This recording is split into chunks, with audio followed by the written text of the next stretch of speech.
The heron pinpoints its prey by looking down its long bill to allow for the angle of light hitting the water. Spear fishing is its speciality. A heron attacks with surgical precision. Some of its competitors make more of a splash.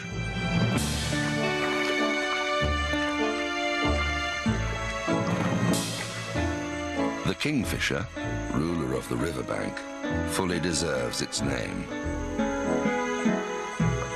Fiercely territorial, it guards its favorite perch jealously. Its large eyes help locate a target, and the stubby wings are designed for short, fast bursts of flight. And an easy exit from the water.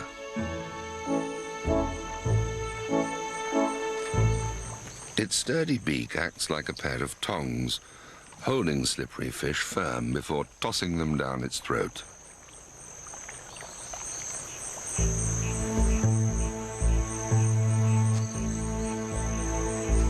This hunter also likes to stay close to water.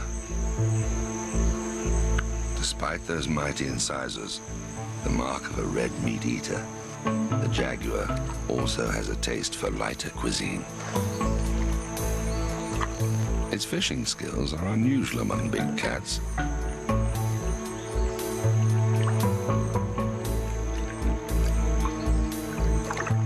One of South America's most secretive inhabitants, the jaguar feeds mainly at dawn and dusk. Its approach is slow but sure. It uses its claws as hooks, flipping the fish into its jaws.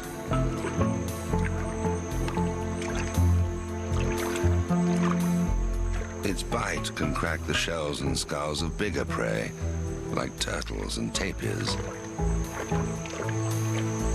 By comparison, this conquest seems almost too easy. Next, how do you prepare a deadly delicacy? It's time for a tasty tarantula treat when Tooth and Claw.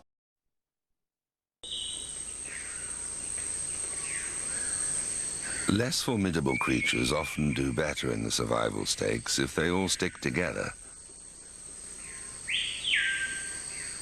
Like termites, the leafcutter ants of the rainforest share their skills. And as their name suggests, they have one particular talent. Well, two if you count their weightlifting ability.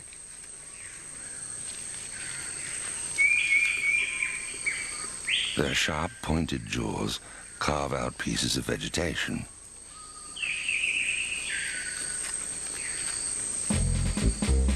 Then they hoist their trophies in the air and head for home. Leafcutters collect and transport vast quantities of food in a kind of tireless chain gang.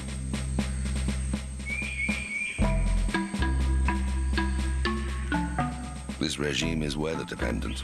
The ants don't collect their parasol-like leaves when it rains. When concentrated, all this activity can do some serious damage.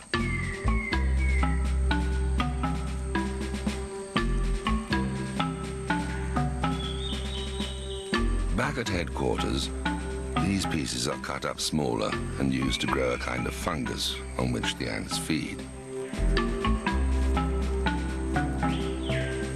Army ants are equally persistent, but also predatory. Tiny killing machines. Like Gulliver in the land of Lilliput, size counts for nothing when you're this outnumbered. Death comes slowly, by 1,000 cuts. The ants will devour everything except the legs and wings. The ever-adaptable and successful insect has a basic jaw structure consisting of 3 pairs of mouth parts. The nibbling is done by the outermost jaws, the mandibles, which cut through plants like a pair of garden shears. Behind these are 2 smaller sets, used to taste the food and help maneuver it into the mouth. Different insects have different modifications to this basic arrangement. Dinner over, this poor creature is about to become someone else's. This tarantula has sensitive hairs that pick up the approach of a potential snack. It kills by injecting poison through the tip of its fangs. But what goes around comes around, and today's predator is always tomorrow's target. The coati, a forest dweller related to the raccoon, is fond of fruit, insects, and spiders.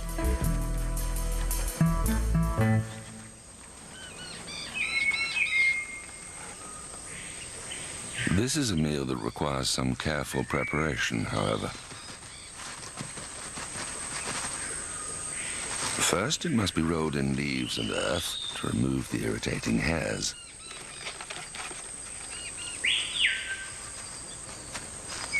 There's always the risk of a nasty nip, so the coati won't take a bite of its own until it's sure its dinner is well and truly dead.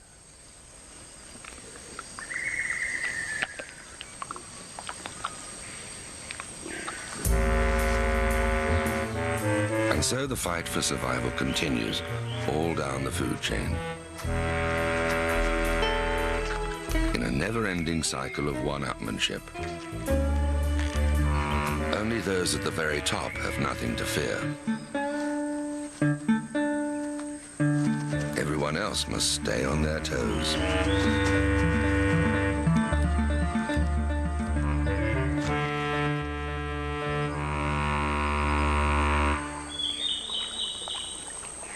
Reptiles are better equipped for battle than most. After all, they've had 300 million years to adapt. Birds have only been around for half that time. The common or spectacled caiman's ancestors once shared these pools with the dinosaurs.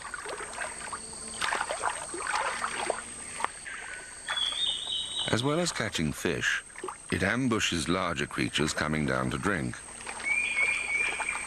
It can't chew its prey, but uses a grip and shake technique instead. The sunbitten shares the pool's rich pickings, but gives the other occupants a wide berth. These flooded forests teem with underwater life. Caimans are an important link in the ecosystem. Their excrement provides food for plankton, the foundation of this food chain, which in turn ensures a steady supply of fish for themselves. But despite its blood-curdling grin and armor plating, the caiman is not invincible.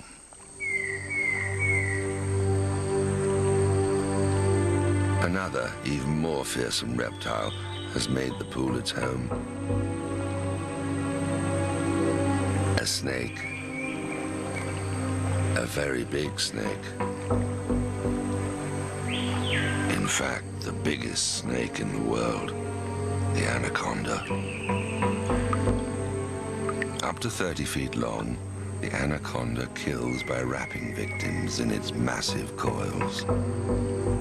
It doesn't actually crush them to death. Instead, they slowly suffocate, unable to draw breath.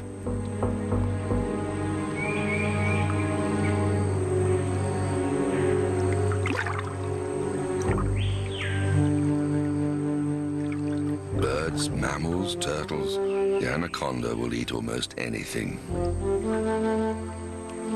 including caimans.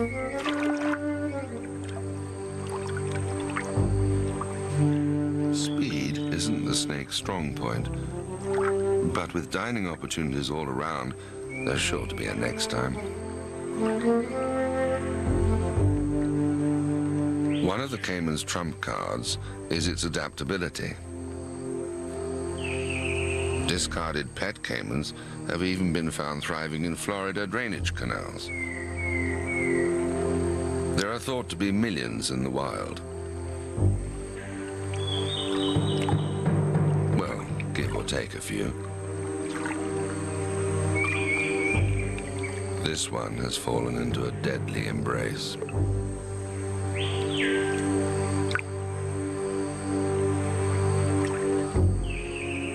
Anacondas, like pythons and boas, can unhinge their jaw, allowing them to swallow incredibly large meals, normally head first. Saliva secreted in the snake's mouth kickstarts the digestion process before the prey even reaches the stomach. But it may take days or even weeks to complete the job.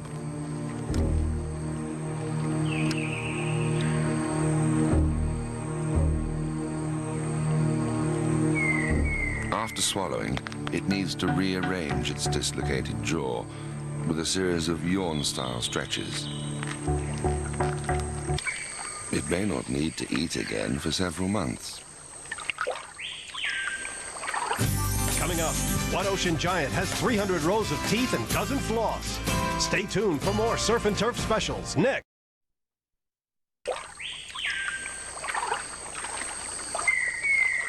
The Baird's tapir may look like a cross between a pig and an elephant, but in fact, its closest relations are horses and rhinos.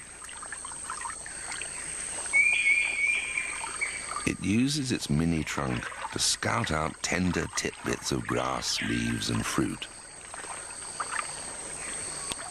Most at home in or near the water, it spends a lot of its time submerged.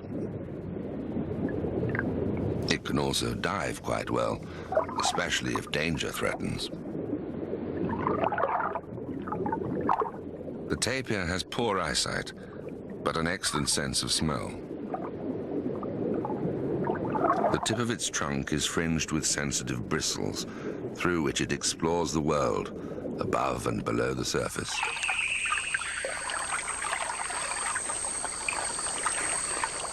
Perfectly formed for pushing through dense undergrowth on the forest floor, it bites off bits of food here and there.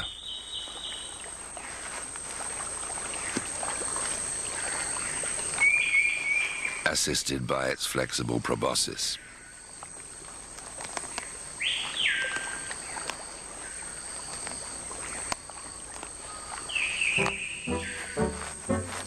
The tamandua, or lesser anteater, also has a rather specialized snout. Its mouth opening is no wider than a pencil, but it's perfectly suited to foraging for its favorite meal.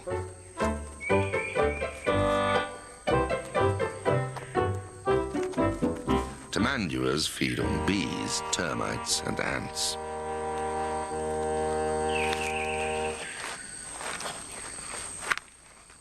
Up to 9,000 of them a day.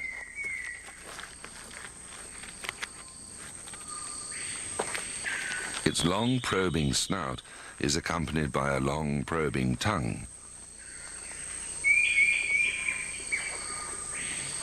The same powerful claws that make it such a successful tree climber are also used to scrape away wood and other debris, unearthing the succulent morsels within.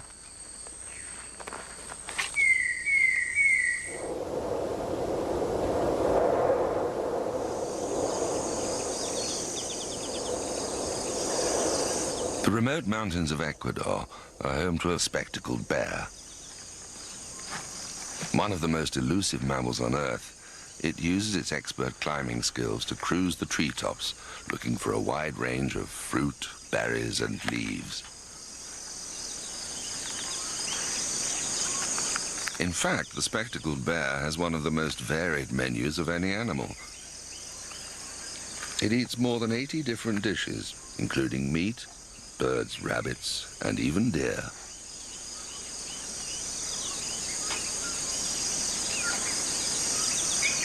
It gets its name from the striking markings around each eye, markings as individual as human fingerprints.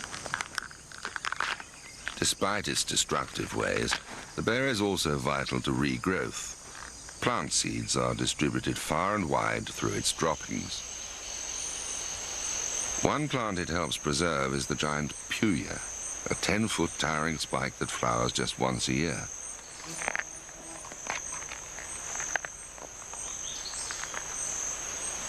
This determined gourmet will go to great lengths to savor this plant's tender heart. But it's not as exciting as chasing a living larder.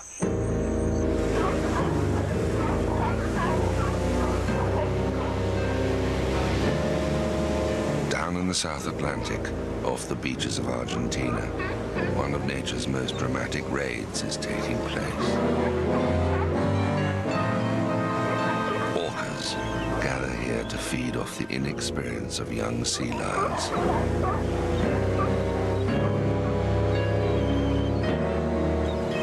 They body surf up the beach, hoping to snatch an unwary victim.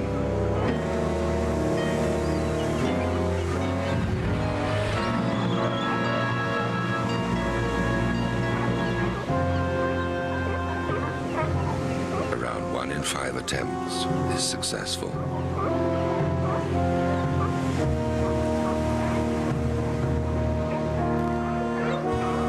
As their unfortunate nickname suggests, killer whales have a voracious appetite. They also hunt dolphins, penguins, even other whales.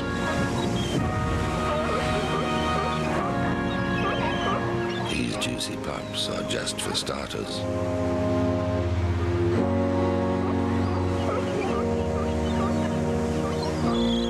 But the most awesome ocean predator of all is the shark. The great white, monster of nightmares and Hollywood movies, inhabits the murky world of our imagination. Sharks lose and replace their teeth continuously. They get through thousands in a lifetime.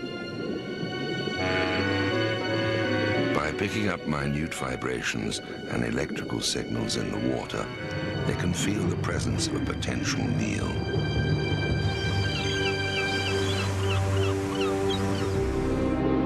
Sharks' teeth vary according to the kind of food they're dealing with. Like great whites, tiger sharks and their relations have rows of pointed, serrated teeth designed to cut through large chunks of flesh and bone. Sharp enough to shave the hairs off a human arm. The hammerhead, on the other hand, has short, blunt teeth to crunch through crabs and other crustaceans. Its bizarre head gives it a sweeping field of vision. The biggest sharks in the ocean dine on some of the smallest prey and hardly use their teeth at all. The basking shark filters plankton from the water through hundreds of long bristles called gill rakers. This rich soup of baby crabs, fish eggs, and the like provides up to 600 calories an hour. The shark simply closes its mouth and sieves the water through its gill slits, trapping the morsels in a layer of slime.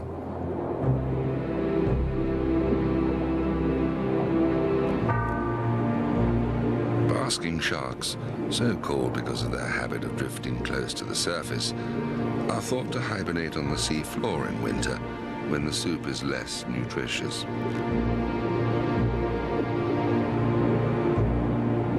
In spring, they reappear with a new set of gill rakers. The largest fish of all is also a filter feeder. Although the whale shark has 300 bands of teeth, they're only the size of match heads.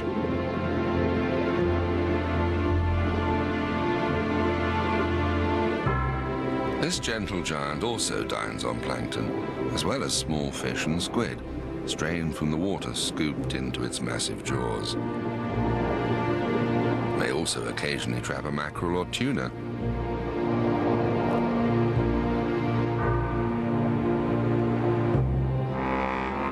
The blue shark has a very different style. Although much smaller than the great white or tiger shark, it's an equally aggressive hunter.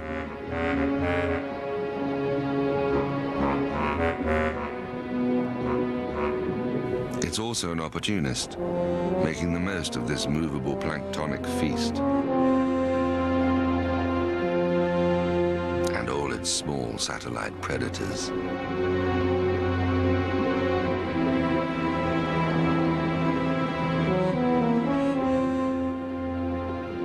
There are many such clouds of krill to be found in the ocean. A good supply of plankton is also important for many birds.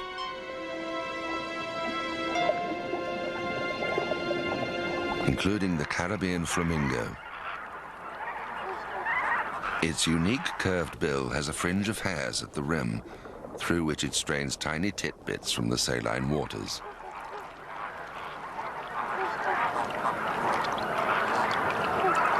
Its supermodel-style legs are perfectly adapted to its wading lifestyle.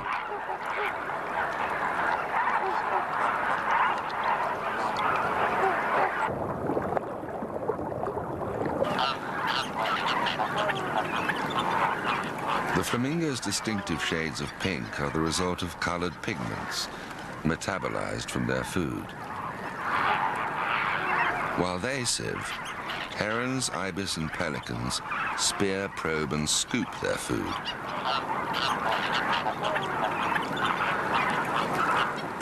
But no flamingo species could ever be labeled dull. Flamingos live in large flocks, and everyone breeds at the same time. This ensures an army of babysitters to protect the young from predators. This sturdy bill is also useful for construction work. Flamingo pairs create a mud mound as a nest in preparation for a single egg. The chick is cared for by both parents.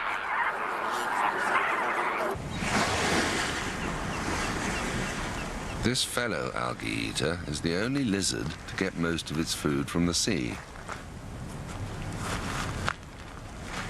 The marine iguana of the Galapagos has 3 ridged teeth with which it nibbles algae off the rocks.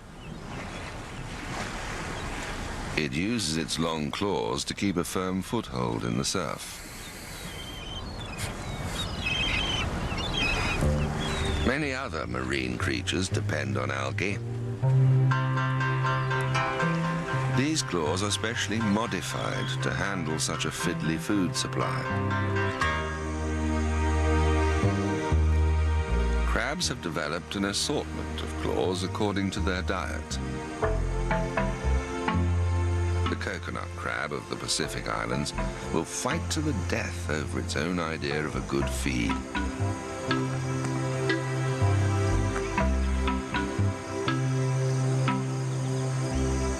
And the loser becomes dessert. This colossus of the crab world measures up to 3 feet from one leg tip to another.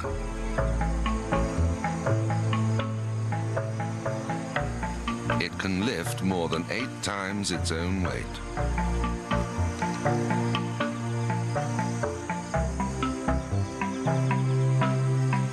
Despite its cannibalistic tendencies, it feeds mostly on fallen coconuts, using its pincers to scoop out the flesh.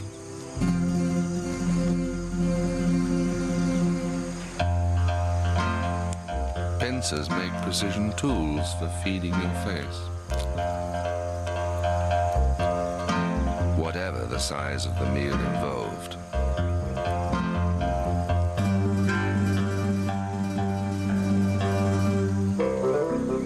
The fiddler crab has an oversized right claw to crush the shells of hapless mollusks.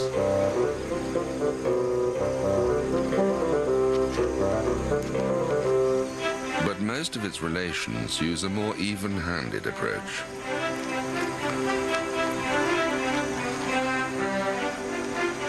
The seashore provides a banquet of algae and tiny pieces of nourishing debris. renewed every time the tide goes in and out.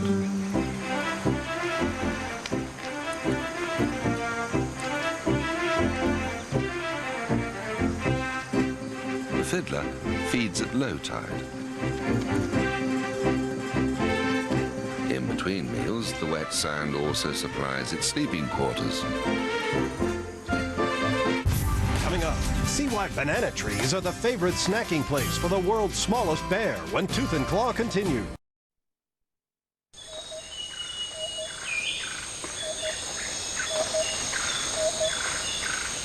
The Malayan sun bear is the world's smallest bear. But what it lacks in size, it makes up for in skill and intelligence. It's a highly skilled climber, thanks largely to its powerful hooked claws. Nothing stands between a hungry sun bear and its food.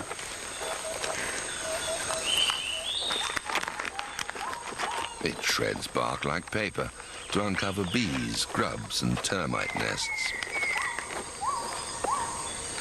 This can do untold damage to banana plantations, not to mention the odd jungle fowl or small rodent. All washed down with a little fruit juice.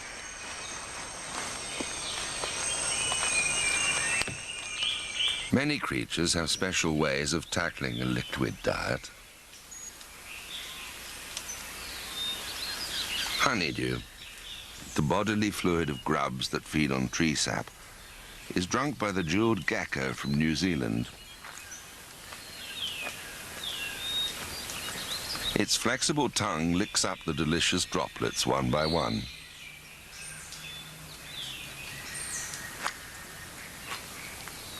It's also good for a quick wash and wipe.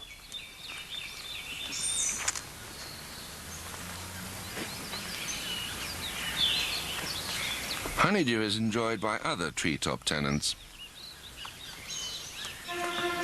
European wasps, introduced to New Zealand in the 1940s, thrive on it and feed it to their growing grubs. Also aggressive carnivores, their workers attack and eat huge numbers of insects and spiders, disrupting the forest food chain. These rampaging hordes are fueled by abundant supplies of honeydew, which they lap up greedily as if from a drinking fountain.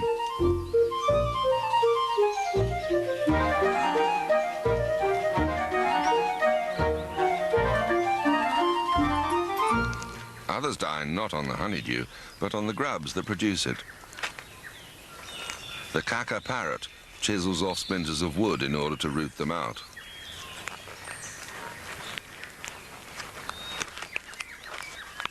It's hard work and slow going. Only the male parrot takes on the task. The grubs of the long-horned carnuka beetle eat their way deep into the living trunk. It can take the parrot up to 2 hours to extract just one.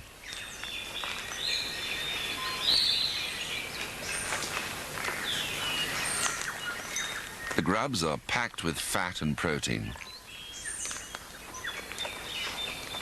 During courtship, the male will offer them up as a love token to his mate. Presumably, this makes it all worthwhile.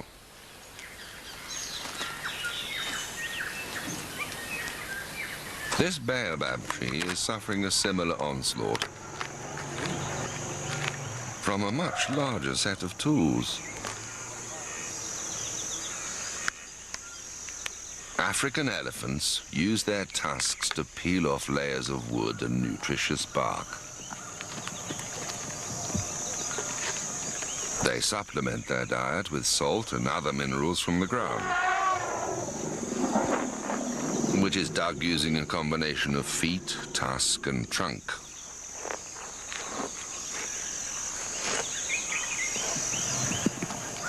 Elephants get through up to 6 sets of molar teeth in their lifetime, which are gradually replaced on a sort of dental conveyor belt.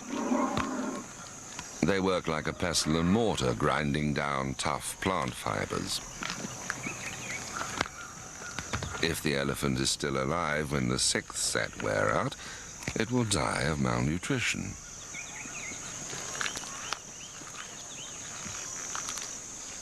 The tusks are simply jumbo-sized front teeth, incisors. They grow at a rate of about 7 inches a year. Ivory is solid dentine, the same basic substance as human teeth.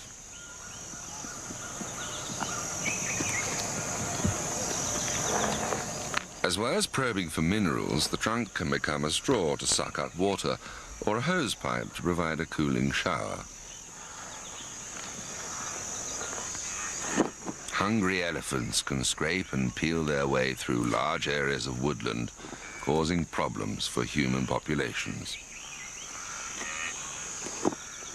From the heaviest land animal to the tallest, which also makes a living by stripping trees. Even the thorny acacia. The giraffe's long tongue and rubbery lips pull the leaves into its mouth.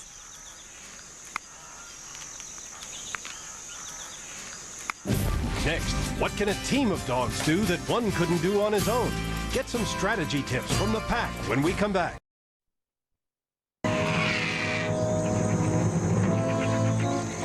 African wild dogs work the same territory as one of the world's most skillful and specialized scavengers.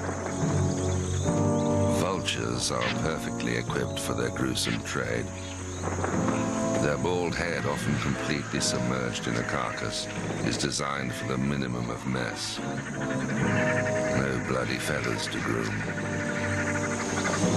They also have a rough, rasping tongue to scour the last traces of flesh from a bone. Their feet and claws are relatively weak, however, and their slow airspeed stops them pursuing living targets or frightening off fellow freeloaders.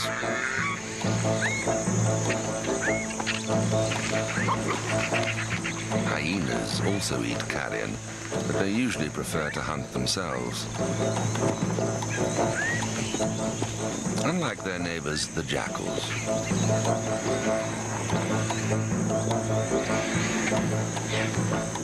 Believe it or not, there's a strict pecking order in operation here. Vulture hierarchy is based mainly on size. Smaller birds queue up to take their turn. Wild dog society is also highly organized. But that doesn't prevent the odd scuffle. Wild dogs live and hunt in packs, usually containing around 10 adults and a litter of pups. Back in the 19th century, a pack could number anything up to 500 during the migration season. Newborn pups stay in the underground den until they're about 3 weeks old. After that, they're weaned by eating solid food regurgitated by the adults.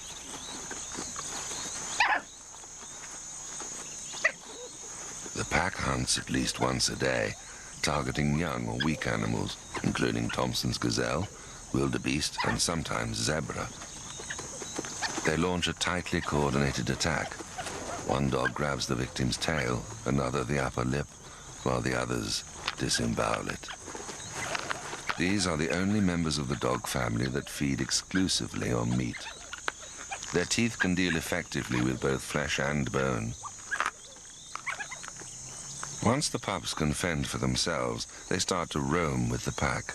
At about a year old, they're ready to start competing for their place in the pack.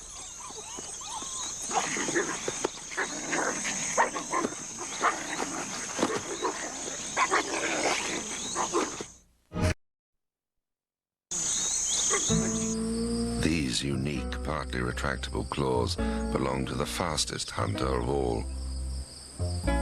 And this cheetah cub will soon be ready to put them into action. But in the endless search for food, a fine set of claws aren't the only weapons. In fact, sometimes they're no use at all.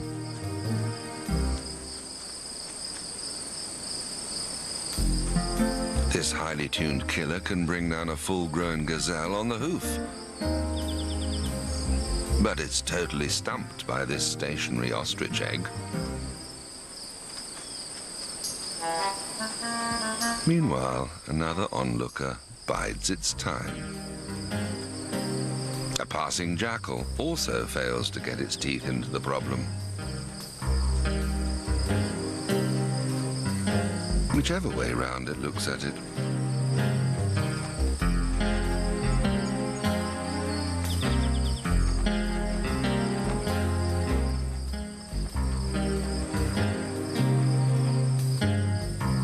It doesn't give up easily, though.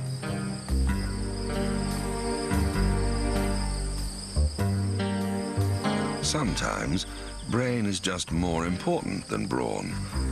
Fortunately for human beings. And the Egyptian vulture.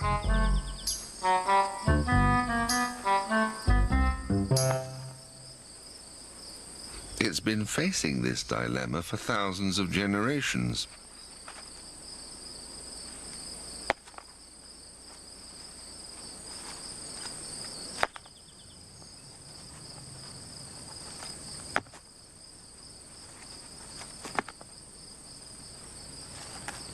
And it's finally cracked it.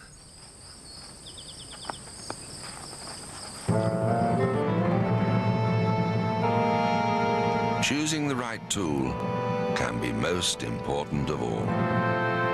In the daily struggle to survive, there will always be winners and losers.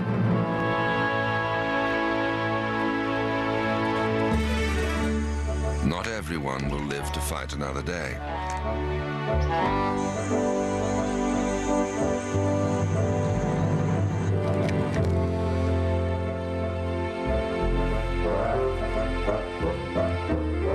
But in the end, everyone has the tools they need to survive.